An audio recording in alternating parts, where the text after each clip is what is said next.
Here I go again on my own. Going down the only road I've ever known. Welcome, guys, back to the Deep Dress Podcast. We are happy to have you guys here tonight. Wheels is unfortunately not here today. I miss him, and he will be missed, and I think he does know this. I think we have TVs on, and this is a typical situation for me when I'm all alone. All alone again. Oh, that's on the road again. Not on the... So, as always, you guys saw what happened on Monday night, or on Sunday Night Football. San Francisco, as we somewhat predicted, destroyed the Dallas Cowboys. I wouldn't say it went as predicted, because it was pretty much San Francisco showed Dallas that that offense ain't shit, which we kind of did call that too. I didn't think that there would be much going on with Tony Pollard or much going on with Dak. I was hoping there'd be a little bit in the receiving game. I actually had Dak under 250. I think he had like 220 for that day. I was hoping he at least threw 2 touchdowns. He had 1. It was just an ugly game. San Francisco rolled all over that offense. And to be honest, as a Browns fan, man, I hope they're ready for next week, because San Francisco looked unbeatable in that game. Brock Purdy stood out in that game, played very well against the top 5 defense in the league, which did not stop them at all.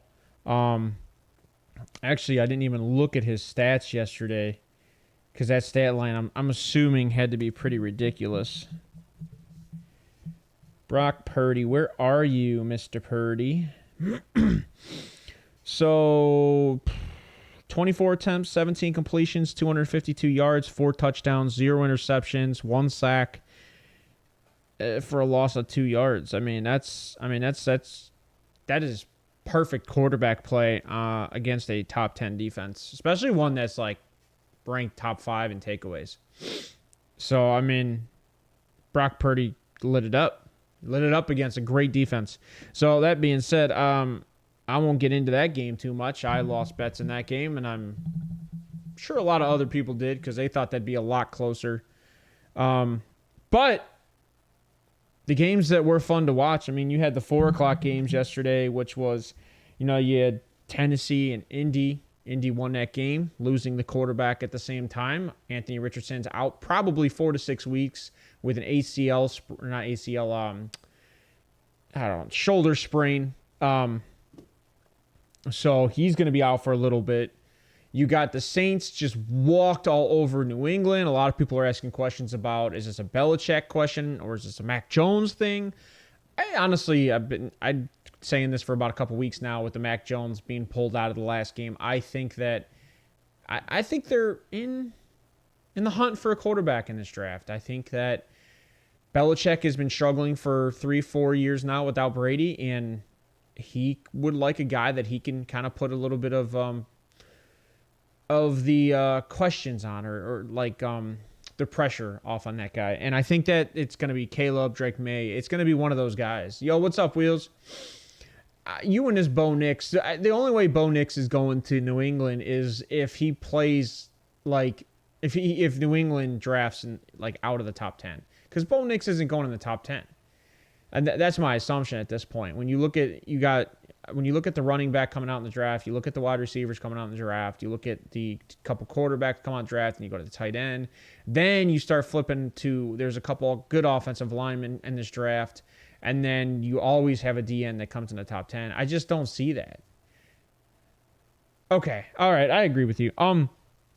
So then you go into that Carolina-Detroit game. Detroit did exactly what we expected. Although I will say Carolina did, I think they put up 17 points, which was kudos to them, because Carolina, 24 points on that defense, which kudos to them. I actually thought that would have been a shutout, which, they kind of did for the first half, and then that second half, they gave up in that fourth quarter. They just let them kind of do what they wanted to do, pulled their starters, played prevent defense, and tried to see what Bryce Young could do, and he got 2 touchdowns out of it. That was kind of actually a rough game for the running backs. Although I did call it live on air that morning. I said 2 for Sam Laporta, 2 for Montgomery, and I should have put money on it because they got it. I was a little pissed off at myself. Then you had the Giants. They went into Miami. Miami did what they needed to do, but Tua also gave up a 102-yard interception, pick six. That was disgusting to see. Young looked good outside of the interception. Yeah. Like Young is young. He's got a few years behind him. Oh, also in that Miami game, we just got reports today that Achane is dealing with a knee injury, and there is no news on it outside of the coach wouldn't comment. So we don't know how long this knee injury is going to be, but he is dealing with the knee injury. So that looks like Mostert might get a little bit more touches in the next week or two before their bye week. And I actually kind of said something about this recently with the let's see their upcoming games. Where's their bye? They have a late bye week, it looks like.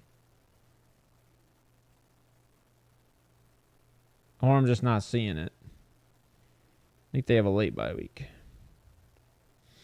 Oh, Miami, where's your bye week?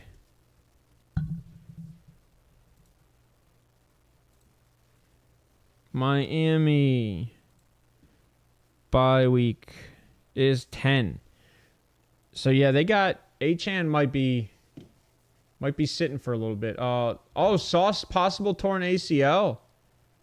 I did not see that. Sauce Gardner on the Jets. Oh wait, where's that? I didn't get to the Jets yet. That's why. Wheels is doing this to me on purpose in the chat. Got me all over the place in the chat. How dare you? I don't know where I'm at. I lost. All right. Miami. Giants. Jets. Where's the Jets?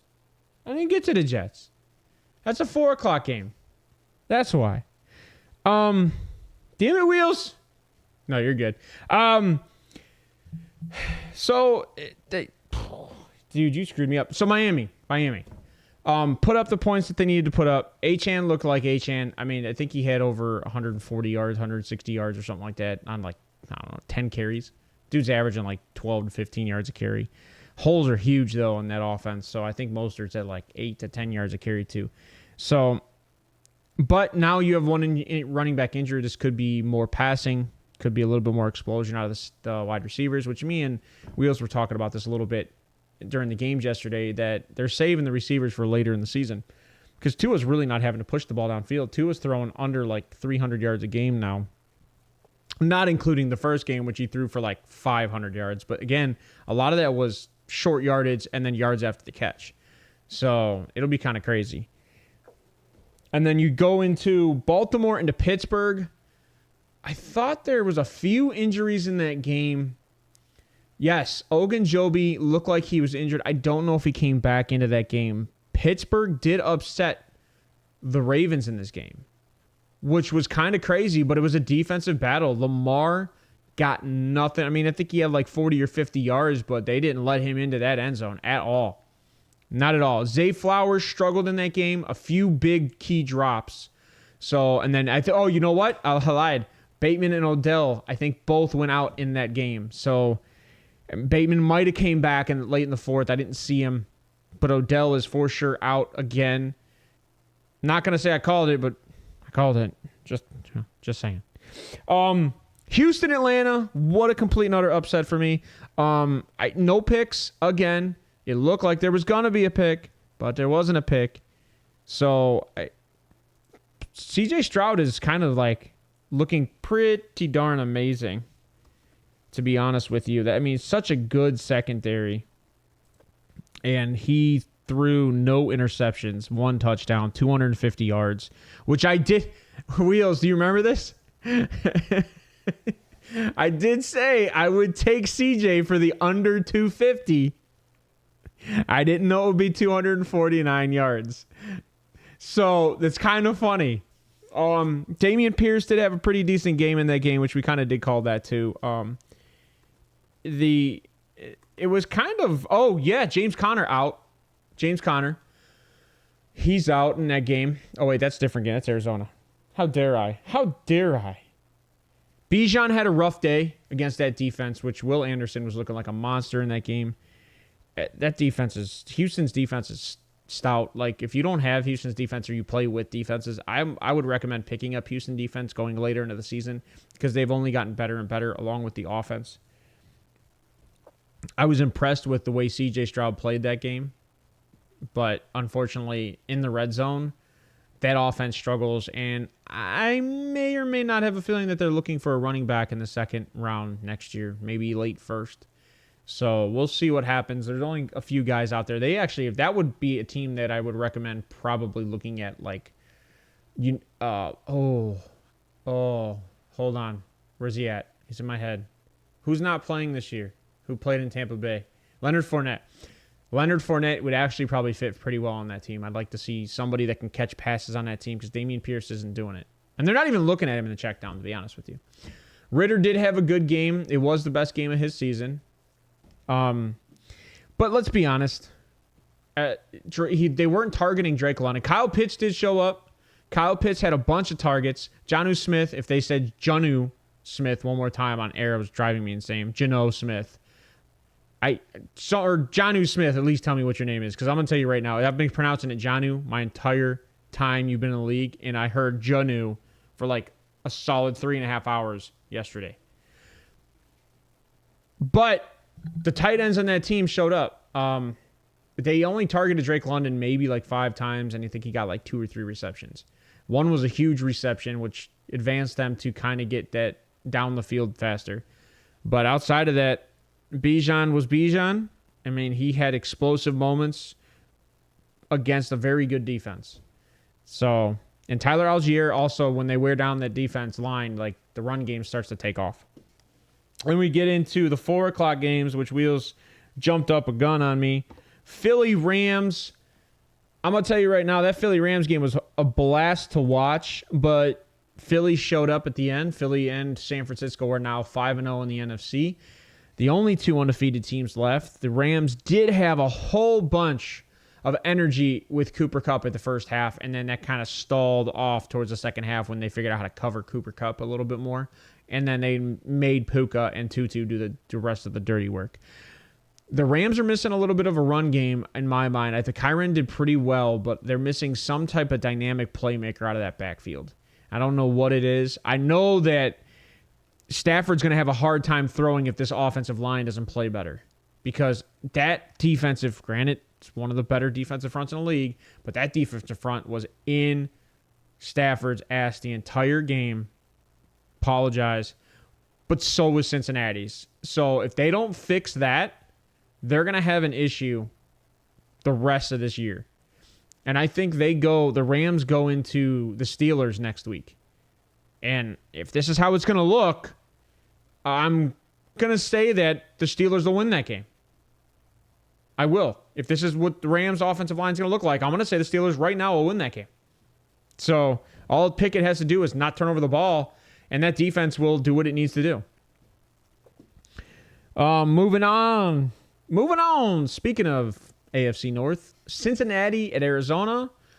Game looked very good at the beginning, and then Cincinnati, which Wheels, I did say it, Cincinnati did right around week 4 or 5 last year pop off and then got explosive. And Jamar Chase had a 3 touchdown games for somewhere around 150 yards, and it was about time. Tyler Boyd looked good. Trent Irwin looked good. The entire offense got in there. Andre Iosivas actually got a couple receptions in that game, which he's a rookie that we like coming into this league. So it was good. 15 for 192. I thought he had 3 TDs. Yeah, I think he got targeted like 20 times in that game. It was ridiculous. Now you got me checking. Jamar Chase, yeah, I don't know now. Yeah, he had 3 TDs. 15, 192, 3 touchdowns. Yep. Yeah, so like he went off. Actually, I could even say, because didn't Kittle have like 3 touchdowns too? Like he was like 62 yards, 3 touchdowns, which we called that tight end going off there too yesterday. So the 49ers, Kittle went off also. I think there was one other player. Oh, yeah. Actually, I skipped that in that game. Zach Moss, Jonathan Taylor did come back, but Zach Moss maintained control of that backfield. So I think it's still Zach Moss's backfield until something goes wrong there. Because Zach Moss had like 166 for 2 TDs, and it was pretty ridiculous for Zach Moss. So Minshew is the starter next week. They already announced that for that game. Nope. KC Vikings. I feel like you really want to talk about the fact that the referees screwed over the Vikings on the final drive of the game, and I did not bring up any images for this. But if you look at it, the final drive for, the second to last drive in Minnesota was heading downfield. He threw a ball to Jordan Addison. There was pass interference called on the sideline. They picked up the flag, and then it's funny because when they replay this, then they show an illegal hands to the face, but don't talk about it whatsoever on the defense because they were taking off the helmet of an offensive lineman. And then they picked up the flag. Mind you, the guy in the end zone also took his helmet off on the field after the flag was picked up, which would have created another flag that was not called either, which would have pinched Patrick Mahomes within the 10-yard line of the end zone. So I'm going to say that they did everything they could to keep Minnesota out of that end zone on the final drives of the game, to tie it, to take it to overtime, to see what would actually happen in that game. This is 2 games in a row, questionable ref calls in the final moments of the game. At this point, I am rooting for the failure of the Chiefs. I'm not even going to have a good intention when I watch a Chiefs game at this point, because we're not sitting here and being fair to every team that they're playing. And by the way, Minnesota's 1-3. Minnesota wins, who cares? Like, Minnesota's not playing well this year. And then you take the refs and take it out of your hand. Hamstring injury. Justin Jefferson is dealing with a hamstring injury right now. I'm not thinking it's going to keep him off the field, but it could be a 1 to 2 week thing where they limit his snap count and they kind of hold back on him. Their bye week, I think, is later. I'm looking it up right now. Bye week way later, 13. They have a week 13 bye week. So to be honest with you, Chicago, you might not see much JJ, because I think that Minnesota can handle Chicago with those wide receivers. If you had KJ Osborne, you have Jordan Addison, you have TJ Hawkinson, I think you can handle it with those wide receivers. The 49ers, on the other hand, you're going to need JJ. So I think you sit JJ this week. As a Minnesota Vikings coach, I think you should sit JJ this week, give him a week to recover, and then go into San Francisco with a fresh leg. Because it's going to take a couple weeks to get that hamstring right. And if you go up against San Francisco, Green Bay, Atlanta, the Saints, and then you have Denver, I think those are 4 straight hard games for wide receivers. San Fran, Green Bay, Atlanta, Saints. So it's going to be tough. Keep an eye out on JJ. He may or may not play the next week or two. So that's it for that. I mean, I already talked about the Dallas game. Let's get into tonight's game. Tonight's game right here, guys. Kelsey injury too. Travis or Jason? Because from what I saw, Kelsey was on the field all along. He might have had... Oh, no. Yes, Kelsey did get injured. He came back, and he literally played the final play of the game on the Hail Mary pass. They put him in the end zone. So Travis will be out there. He's going to play through injury all season, which, again, I confronted you with this early in the season. He's on a Gronk trajectory of the path towards the end of his career. He's starting to deal with injuries. He's going to fight through them. There's going to be times where they save him and they don't put him out on that field. Yeah, see, that's exactly what I see out of that too, Wheels. All right, tonight's game, you have the Green Bay Packers going into Las Vegas. I stared at this game for a little bit because Jimmy Garoppolo's coming back. Aiden Hutchinson I'm not going to say he didn't play well. I mean, he had no pocket presence when he was playing. When he made decisions downfield and he could release the ball, he played very well. But in the pocket, he had no pocket presence. And I think that's going to take time to realize how fast the NFL is. Aaron Jones is questionable in many different areas or out. And I haven't found an update on the injury report. But no, here it is. He's not on the injury. He's not in IA. So he looks like he is dressing tonight. Whether or not he is playing, I have the game on, so I'm not sure if he's out or in. If you can keep a lookout for that one for me, Wheels, I would love to know that. But as of right now, you have Jordan Love, 901 yards, 8 touchdowns, 3 interceptions going up against Jimmy Garoppolo, 5 touchdowns, 6 interceptions. That is horrendous. That's probably the worst Jimmy Garoppolo's ever played. Josh Jacobs kind of rough this year, 62 carries, 166 yards, and a TD. So, to be honest, this defense, he's officially out because I don't have that on here. I got Zay Anderson, Devondre Campbell, Malik Heath, Caleb Jones, Anthony Johnson Jr. I do not have, that's funny, sleeper. I was more mad because, it still says questionable on sleeper. Yeah, you got me curious. It still says questionable on sleeper. Won 3 straight games. Whatever. Who cares? Jimmy Garoppolo's undefeated, apparently, or won 3 straight games on Monday Night Football. So he's good under the lights. Women love to look at him. Who cares?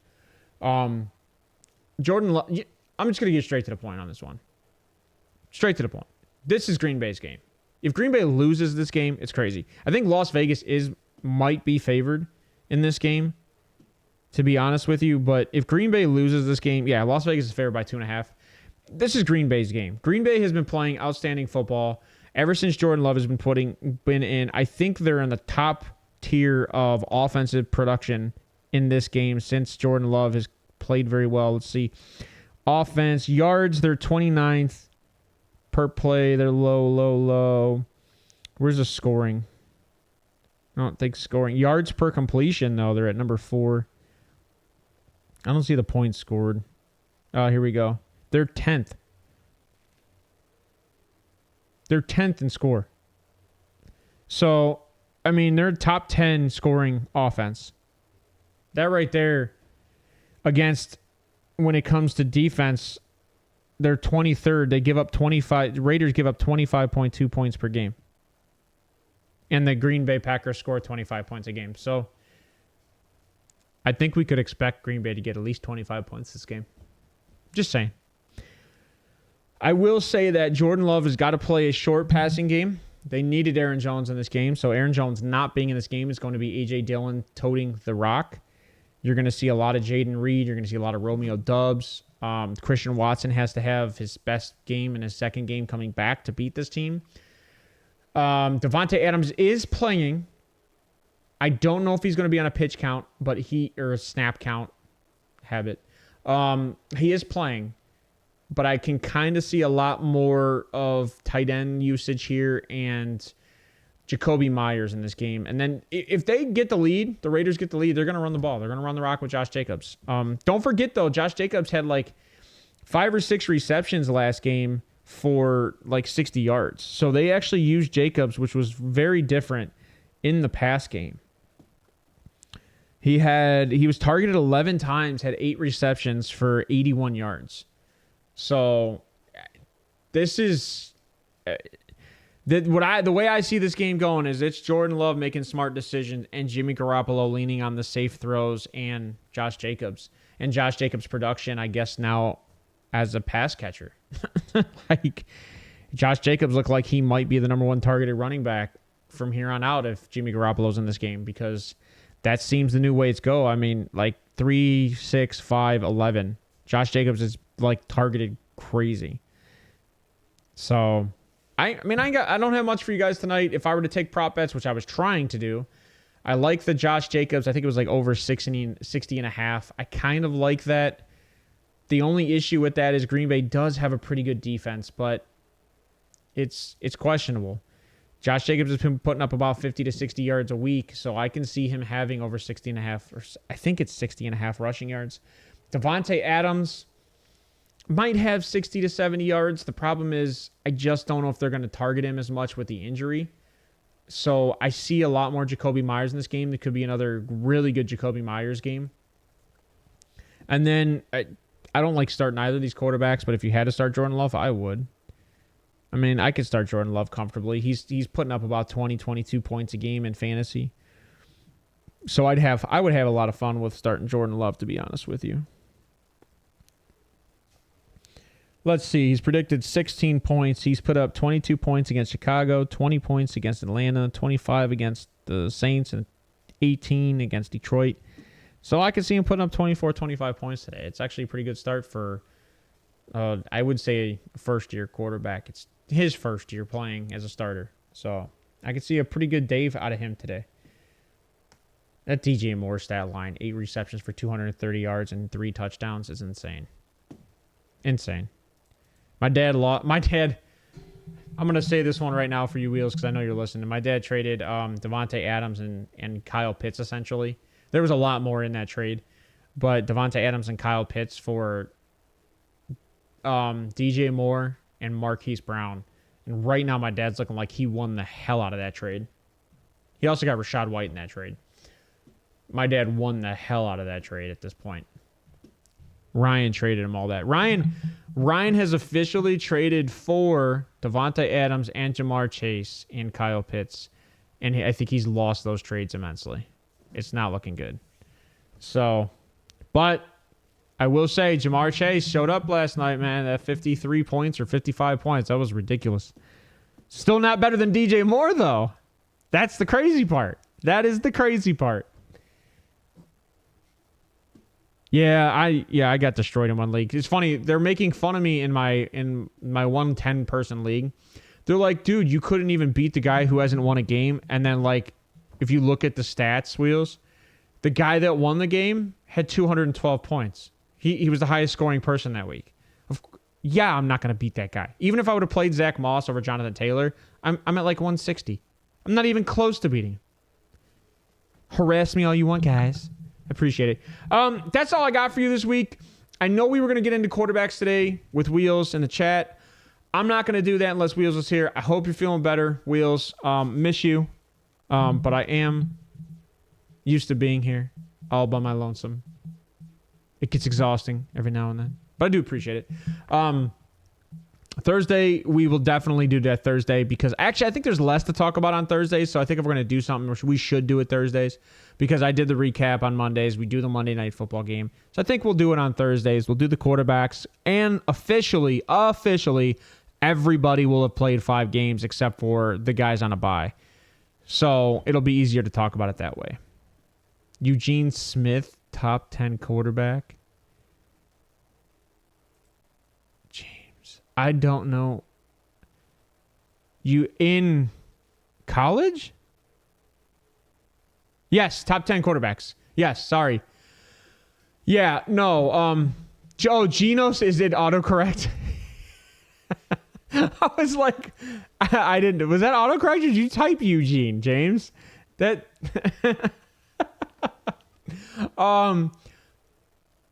We can. Well, you know what? We'll push it to 10. I think Geno Smith might make it into 10. He's not in my 5. But he might make it into 10. So when we do that Thursday, is his real name Eugene? Oh, see, why can't people just go by their birth names? I would rather be called Eugene Smith than Geno. I guess it's catchy. Whatever. That would be fun though. I want to see that. It sucks because the bye weeks do kind of put a little hindrance on his stat line, but we're basing it off of the stats, James. We're not basing it off of.